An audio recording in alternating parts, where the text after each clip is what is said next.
You thought you'd finished work for the day, but have you?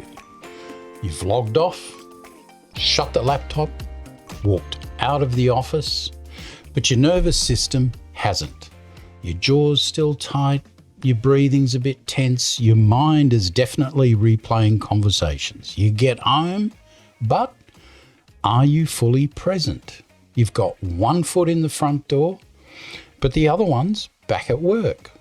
So, why does work stress follow you home? And how to stop it? That's what we're going to explore today. So, a quick and interesting fact. So, Medibank estimated that workplace stress costs Australian economy about $14.8 billion annually. Not just from people missing work, but from turning up stressed, exhausted, and not able to function at their best. And here's the unspoken truth. Work stress isn't just about workload. It's about perceived control, boundaries, and safety. Look, modern life places immense pressure on us regarding, life. Your brain's got a sprint, but your body's still. We're no longer the racing, jumping hunter-gatherers that we were originally designed to be. And stress was relieved physically. Here's the rub. Now we're driving, sitting, supermarket, TV watching beings. We sit, emails, relentless deadlines, Zoom calls. The body is still, yet the mind is racing at 100 miles an hour. And that constant mismatch builds inner and unresolved tension. And if you don't consciously reset it, you're constantly activated and taking it into your evenings. So let me give you something simple. I call it the work-off ritual. 5 to 10 minutes, that's it. A deliberate transformation from work mode to home mode. A way of signaling your system that it can stand down from work and that the issues attached to it can be let go. It's time for home. One client of mine decided to take this very seriously, and we worked together for about 21 days and set up a blueprint for her. Then over that 21-day period, she created her own ritual. And you can do that too. When she finished on her way to her car after work, she'd do these 3 things. The first was to do a round of breathing. Then she would say out loud, "That's it. I'm done for the day." And she'd jump into the car and then shake her arms and go, make this silly sound like she was shaking stress out of her fingers. Did it look ridiculous? Well, possibly. Did she care? Not anymore, because it worked. And finally, she turned on her favorite music, sit in the car, drive home, and deliberately think about anything that made her feel good, and everything except work. Like a garden she loved so much, her dog, dinner plans, and something really stupid and funny that a kid said. So what she was doing was just creating what we call an anchor, a mental and a physical emotional signal that it's a transition point, that work is over.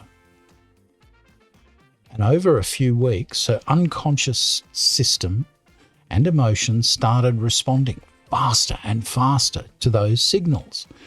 The transitions became easier and almost automatic.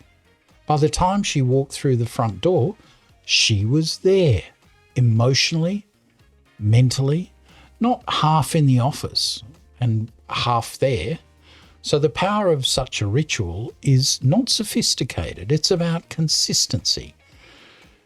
Because without that, work stress compounds, and a reset completes that work-finish cycle. And when you complete that cycle, you prevent stacking that we talked about earlier. And that's the power of a simple ritual. It's not sophisticated. With a reset, you complete that cycle. And when you complete that cycle and prevent that stacking, it works. However, let's be real. Sometimes the nature of your work, maybe you need to deal with things outside the typical 9 to 5. I've got clients across different time zones, countries, which means I don't really have a 9 to 5 either. But I planned for that, and I still have boundaries. I still have a switch-off ritual, because without that, work doesn't stop. It just follows me. I had a client who was taking calls and working well into the evening for years. Nearly cost him his marriage. Why? Because he had no boundaries. We all need a buffer between that work zone and home. And they can flex, and they just need to exist. Because without boundaries, clarity just disappears. And in his case, he was physically present, and his kids, at events, he was physically there, but he was on the phone to work. And that mental and emotional connection to work came home with him and stayed with him, leaving no space mentally, physically, emotionally for his family. So, let me ask you something quietly. How different would your evenings feel if you arrived calm instead of carrying the day home with you? How different would your relationships be? And it's not about productivity, it's about recovery.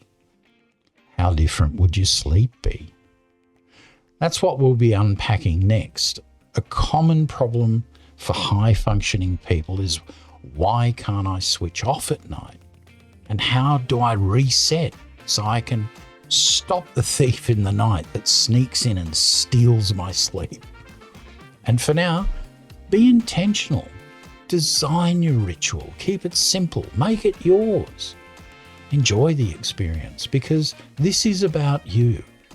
Notice if you notice something shifts and changes, let me know in the comments. But be patient. Stay with it. Things will change, some faster than the others. I'll see you in the next one.